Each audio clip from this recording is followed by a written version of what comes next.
Welcome into the GigEm247 Sports Podcast. I am Andrew Hattersley, joined by Carter Carls. Carter, I've been out on the road for spring visits, visiting a bunch of high schools. You've been on the road for coaches' nights. It feel like we've kind of been just passing each other the past couple of weeks. Thanks for jumping on. How have you been? Good, man. Been all these coaches' nights, getting all these pep talks, and covering football and transfer portal news and all sorts of things. So it's been you always think, oh, May it's going to start winding down, but not in college football. It's always alive. And it was my first coaches' night scene. So that was fun. It was fun hearing what Jimbo had to say. And it's been a good month.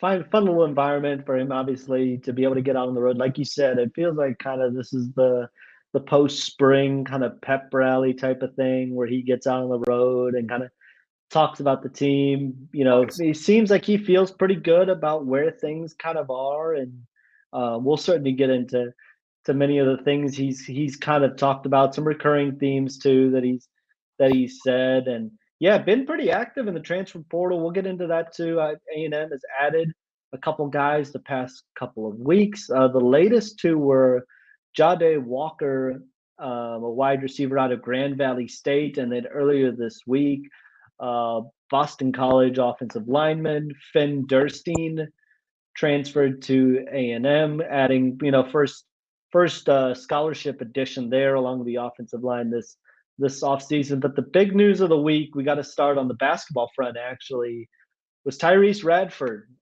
We've been kind of waiting on this decision for a little bit now. When you spoke to him after the season ended, he left the door open and said he could see a situation where he could be right back in the same exact spot. Talked about how many returning guys are on the team would be back next year, and that being kind of an appealing factor. And then this week, he went ahead and made that announcement on Wednesday that he would indeed be returning for his super senior season at A&M.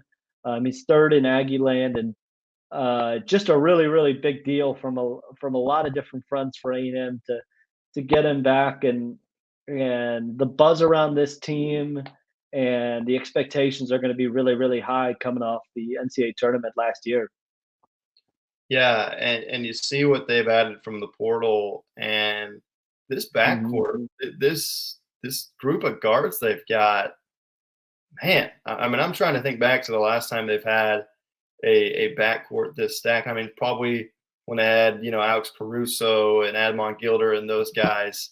But I mean, you just look down the line. You've got a first-team All-SEC guy coming back, Wade Taylor. Obviously, Radford was second-team All-SEC.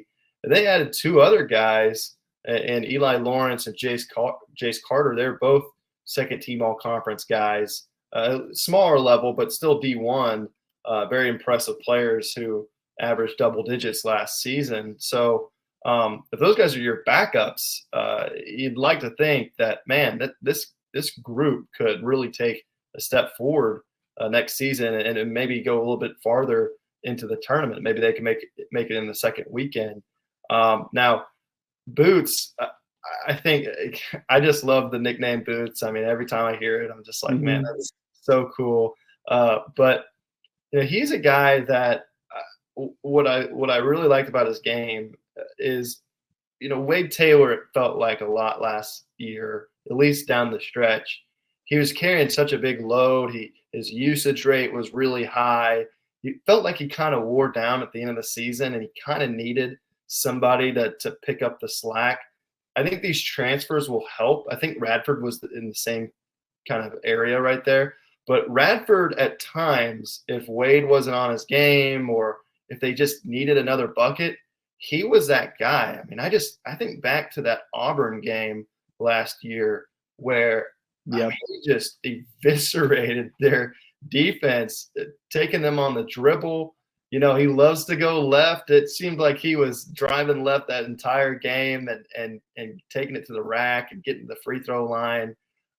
But Radford's just such a great creator for this team, and they really lacked a lot of creators beyond Wade Taylor. So to have another creator back, and you're adding 2 guys that averaged double digits last season for an offense that was heavily reliant on the free throw line, and some of the numbers were skewed, and the offense wasn't really that great. I think this offense could be what takes the big step forward next year, where you're going to have a lot more length, you're going to have a lot more options, you're going to have better shooting with the guys that are coming in. I think that's one of the big keys is obviously the 3-point shot has not been great for this team under Buzz Williams. So, you just look all around and you just get the sense that the perimeter play and the shooting and the scoring will take a step forward next season. No doubt. In every stretch, you're going to have things that you have to replace for A&M. The big to-do item this offseason was replacing Dexter Dennis, and they've got some options to turn to now with Eli Lawrence and with Jace Carter that can kind of potentially fill that role. And then you talk about the backcourt and we talk about Wade Taylor and we talk about Tyrece Radford. How about the guys right behind them and guys that chose to stick around for another year? Hayden Hefner's back, Andre Gordon's back, Manny Obaseki, was playing a big role until he broke his hand in the Florida game, and so you get him back now into the fold, and he was getting a lot of those backup point guard minutes, and can add another guy off the bench, potentially a guy that can step in and start. And there's a lot of rebounding out of the backcourt that you have, whether it's Boots Radford. There were games last season where he was the leading rebounder. Yeah. And now obviously you'd love to have Julius Marble and Henry Coleman kind of lead that front, but Tyrece Radford really adds a lot in some of those dirty areas, some of those dirty work areas that, obviously scores points and all those sorts of things, but it's a lot of those stats that you don't see that contribute to winning. You go look at a lot of the teams that Tyrece Radford's been on, they've won a lot. And he's been to the NCAA tournament multiple times, has been part of really, really good teams at A&M and gotten better. His shooting percentages dropped a little last season, but he got to the free throw line he was one of the best to get into the free throw line in the SEC. And so, his game has progressively gotten better. I think it was probably the right choice for him to come back for one more year and see what he can do in this final year, and then try to go make a career professionally. But I think that sets this team up really, really well, and they're just loaded. We talk about Solomon Washington coming back, and what kind of jump can he make from year 1 to year 2? Anderson Garcia. This team returns just a crazy amount of talent. They're going to be in the top 20 when the polls come out, I think, for the preseason rankings. And you would think, just based on the fact that so many guys are back, it didn't click immediately last season. You've really got to just find a way to incorporate Jace Carter and Eli Lawrence, but otherwise, this group shouldn't have to spend a lot of time kind of figuring each other out like they maybe did last season. So I'm going to make a crazy comparison. Now, I might get roasted for this. I don't know, but that's okay. That's okay. I'm watching what the Los Angeles Lakers have done this playoffs, and yep. It's kind of hilarious. They're like a flavor of the game kind of thing. It's like, oh, this game Lonnie Walker is just going to drop 20. This game, Rui Hachimura is going to drop 25. Oh, this is the Schroeder game. This is the Reeves game. They got all these options. Some of these guys aren't even that great players on a game-to-game basis, but they just need like one guy each game to go off, along with LeBron and Anthony Davis. And I look at this A&M team, what they did last season, and it was a lot of that, where it was like, oh, this is the game Anderson Garcia gets 12 rebounds and like 3 blocks. Oh, this is the game Julius Marble has like 15 at halftime. This is the game Henry Coleman goes off. Yep. Like, it literally happened every single game. Obviously, Wade Taylor and Tyrece Radford were your steady guys that, I mean, Radford had a little bit of a bad stretch there in like February, but other than that, like, they were pretty consistent. It was the other guys they need to rely on. And like you said, at the beginning of the season, they didn't know that. They didn't know their team as well. They didn't know the rotations as well. But by the end of it, I think Buzz had a handle of like, oh, this is Anderson Garcia's game. I'm going to play him 32 minutes. Oh, this is, Marble's game. We're going to feed him the ball down low and get him in some favorable matchups. And I think it'll be even more of that case this coming season because you have so many freaking options. Like, obviously, Wade and Tyrece got to be your two main guys, right? But beyond them, you just need one or two more guys to step up, and you've got 10 of them that you can choose from. And so, yeah, my crazy comparison, Lakers, Aggies, but I really do think it's going to be this flavor of the game kind of thing in this upcoming season again.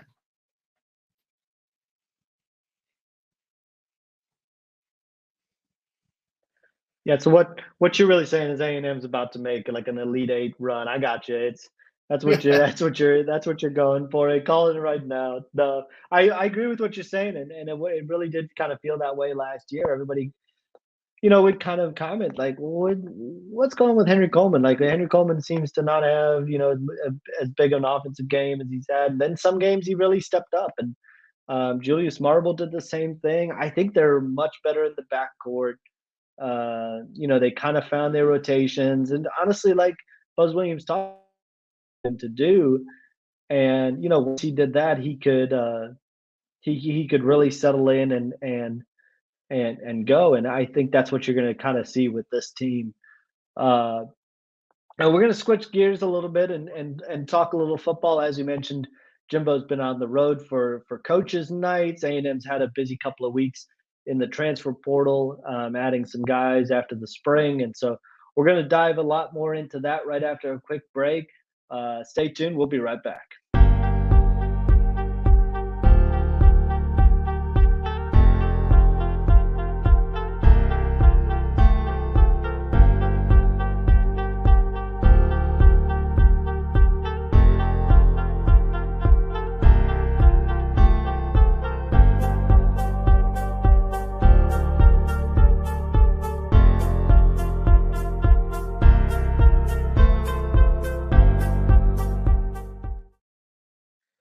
Welcome back into the GigEm247 Sports Podcast. I am Andrew Hattersley, joined by Carter Carls. Carter, we talked earlier this spring about kind of where Texas A&M might have an opportunity to add to the portal.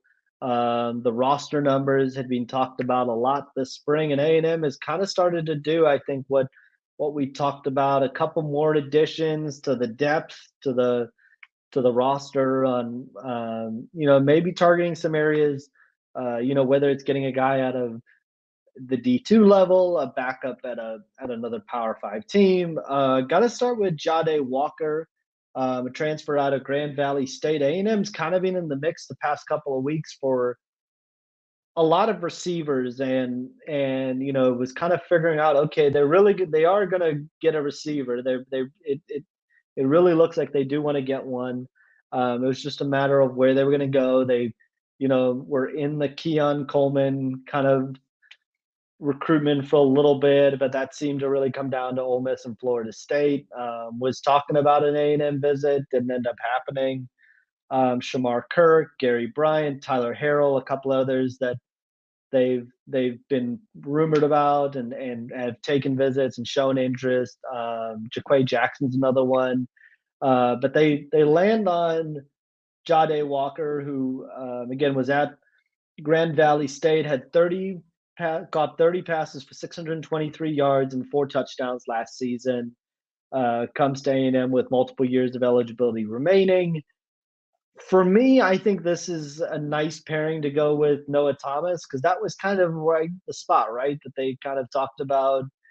They needed to add a guy. Those were the kind of guys they were recruiting. You get a guy in Jade Walker, probably not the sexiest pick, probably not a guy that, is going to grab a lot of headlines, but pairs nicely with Noah Thomas, and you can tell A&M's really excited about the potential and future of Noah Thomas. Jimbo Fisher talked about it on the coaches' nights, as you mentioned, that he could be a guy that could potentially start at that spot. But to get Jade Walker adds just some depth to the room. What did you kind of make of that addition?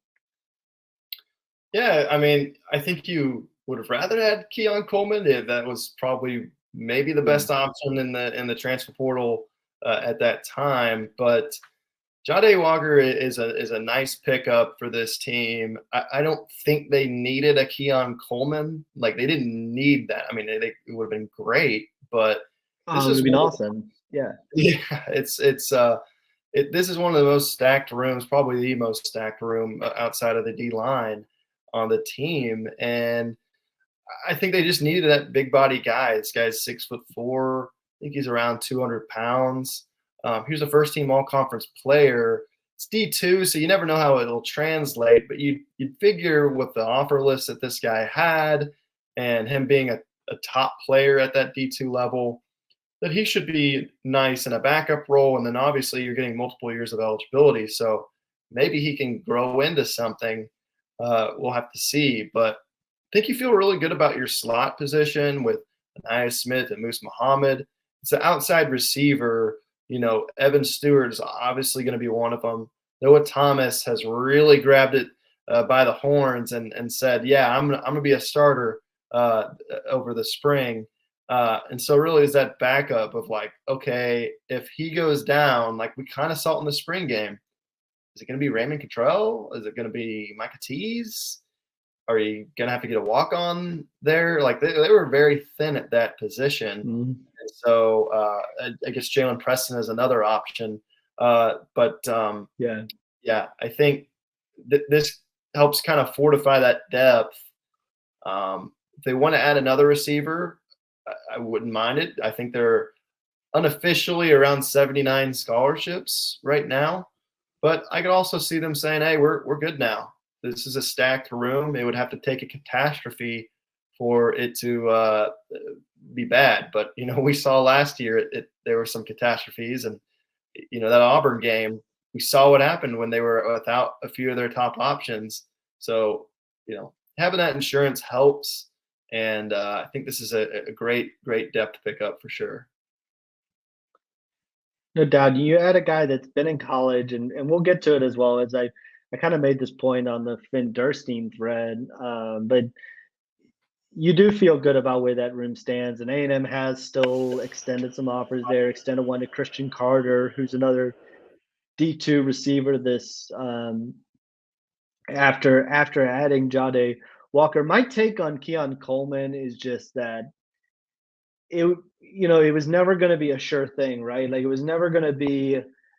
You could take your shot at Keon Coleman, bring him in for a visit, and then if you don't get Coleman and you don't get Walker, now suddenly you're scrambling and you took your shot with Keon Coleman, but you had a guy that was ready to come into this class and commit. And if Keon Coleman, you were going to be battling Ole Miss, you were going to be battling Florida State. There was no sure thing there that was going to be that was going to end up happening. And so I think, would it have been awesome to have Keon Coleman? Would this room have been taken to another level if you could have Keon Coleman, Evan Stewart, and Anaya Smith and Moose Muhammad in the same room? That would be elite. That would be an elite room. But at the same time, if you have a guy in Jade Walker that wants into the class, I think you take it. And if that means that you end up missing out on Keon Coleman, you live with that. But it's the age of it's where you are in the transfer portal. Guys are looking for immediate impact. They're looking for a spot that they can go play. Unpredictable. And if you have a guy that wants to come in, I think you have to take that opportunity. And then, like I mentioned, Finn Durstein, an offensive lineman out of Boston College, committed to A&M earlier this week. Jeff noted on the board that he has, battled some injuries. Talking to people familiar with his time at Boston College, a former four-star in the 2018 class, has appeared in 14 games during his time with the Eagles, and has been oft injured, but comes in with a year left, and I kind of get the pickup as well in terms of an experience standpoint. But what do you make of adding Durstein to the mix? He's another example of like he's going to commit, and people are going to say, who is this? Like, why did this happen? What's going on? Like, he's played 14 games. He's started 4 games. Uh, I love it. I'm going to say it. I love it because, like, just think about where they're at numbers wise. Yes, you would have liked to get a better player, but if you're going to have to take a player, how about taking a 6th-year guy who's been around the block, who has the 4-star pedigree that you mentioned, and just think about the drop off that there could be if there's injuries and you don't get a guy like this, right? Like we saw it last year. Bryce Foster goes down. Yep. Oh crap! Matthew Wyckoff is coming in, or a tackle Yeah. goes down. That's Demetrius Crownover. Oh my gosh! Well, you get these other guys in there. That Look drop at that Florida game. yeah, yeah, Yep. exactly. And the drop off may not be as big. Now, the only thing is, the thing I'll push back on is I wanted to see them add some offensive tackles because I think if one of those guys goes Yeah. down, I think they're screwed. I really do. I think Chase Basanis could become a great player, but as a true freshman Yeah. in the SEC, going It's against hard. that's very hard. Demetrius Crownover, he hasn't shown that he's made that transition yet to tackle. And then you got a bunch of freshmen and a bunch of other unproven guys there too. I think you got to, even if it's a Jameer Johnson type, I mean, I know they're hard to find in the portal, but getting a JUCO guy, getting a D2 guy, like it's better than nothing, and you got the numbers. Interior line, Finn Dernstein's interesting. I think everyone would agree. Cam Dewberry, not Dan Kuberry. Cam Dewberry is the starting left guard, and right guard you got Layden Robinson, and then beyond Yeah. them, you'd think Moko is probably the next man up, but Naboo is in that mix, Aki's in that mix, Finn Durstein's in that mix. That is so much experience and guys that can, like, yeah, they're not going to be as good as Layden Robinson, but like the drop off is not what it would be compared to Trey Zune to Demetrius Crownover. And again, I'm not trying to be mean. I'm just saying, like, the drop off. You're always thinking about that because the SEC, you're going to have injuries, and this interior line, where it was a year ago, yeah, it was real shaky at times. But now, I really like where they're at, and even if they have some of those injuries, I think they can be in decent shape. It's the offensive tackle that I'm concerned about, and Yeah. we'll see if they make any additions there. No doubt. And I think honestly, in a situation like that, you might be better off sliding a guy like Cam Dewberry out to right tackle or trying to do that and have a guy that at least has experience in the SEC. And then maybe that's where the depth along the interior of the offensive line comes into play, where you can throw a guy like Durstein out there, or you can throw Moko or Aki. But the competition in there, I think, is going to be really good. And you watch like the film that's out there on Durstein. He's got some clips of being able to pull and get to the second level. He's got some clips, pointing out blitzes and things that are coming, and you just feel like that experience. And somebody asked me on the board, 14 years of experience in 6 years, is experience really the right word? Well, you've been in college for 6 years and you're a graduate student, and that's a big difference than, like you mentioned, an 18-year-old coming in and having to see time in the SEC. If you get in a pinch and injuries start to happen or depth starts to happen, and I'm not saying, Ben Durstein's probably coming in with the attitude that he wants to start and he's going to push to start in fall camp. But realistically, with Cam Dewberry and Layden Robinson there, is that probably what's likely? No. Does that mean he won't play this season? Not at all. You want a guy like this that you're going to be able to turn to if you're in a pinch. Look at that Florida game, like I mentioned, and the illnesses and things that pop up out of nowhere during a season. A&M was having to throw guys like Mark Naboo out there into the fire and watch him play and learn on the fly. And you mentioned Matthew Wyckoff. He had to play and was still a young player getting experience. When you can throw a guy that's been in college for 5 years, is in the class of 2018, that's somebody who is used to the day-to-day regimen of a college program, has played at the Power 5 level in the ACC with Boston College. You've got the scholarships to be able to do it. Why not add to that room? And you're also adding a guy that has a presence, in my opinion, that can mentor a lot of those other guys in the room. There's still young players in that room, the Chase Besances, the Hunter Herbs, the Cam Dewberry's still a young player. All these guys are like first and second year players. And if you have somebody that's been around college for a while, this team didn't have a lot of veteran voices last season, and that was part of the problem. They had a lot of young players playing, and mistakes happened. And so I think to be able to add a guy like this, these were the sorts of moves you and I were talking about in February when we were talking about you're not going to go out and not every starter is going to be a Power 5 immediate impact contributor. But if you can get a guy that is okay with coming in and potentially coming off the bench and having a chance to compete for a job, it's the same with Jalen Henderson. You've got to take those opportunities.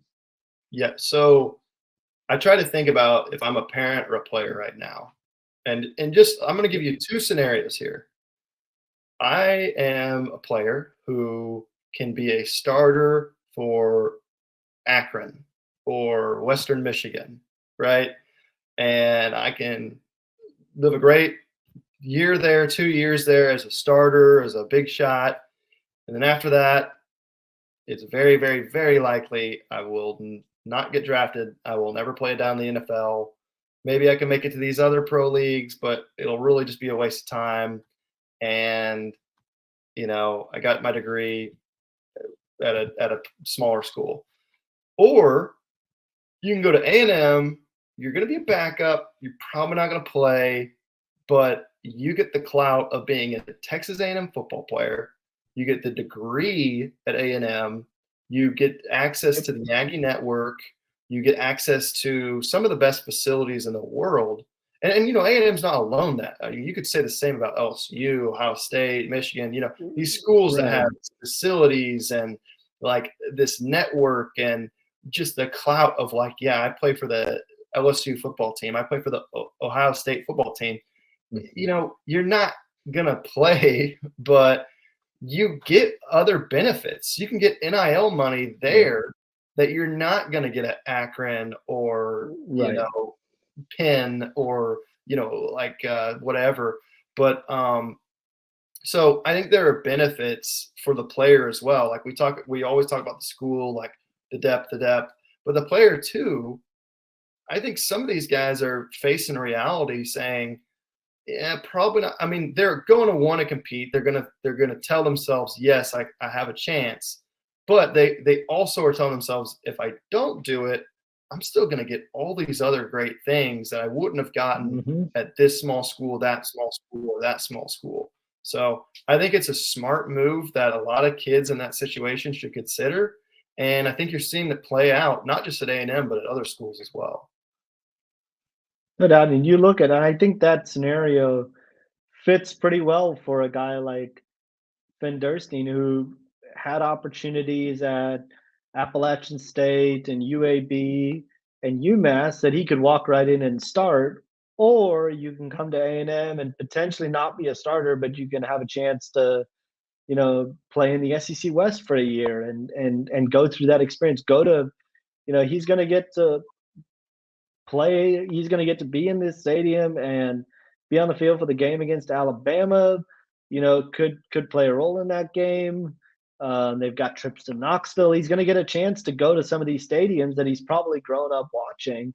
And I think it's a great opportunity. And he's a guy that can say he's been at a Power 5 level for 2 stops, and that's something that I think is pretty cool. And I think he can. I think and get an amazing degree.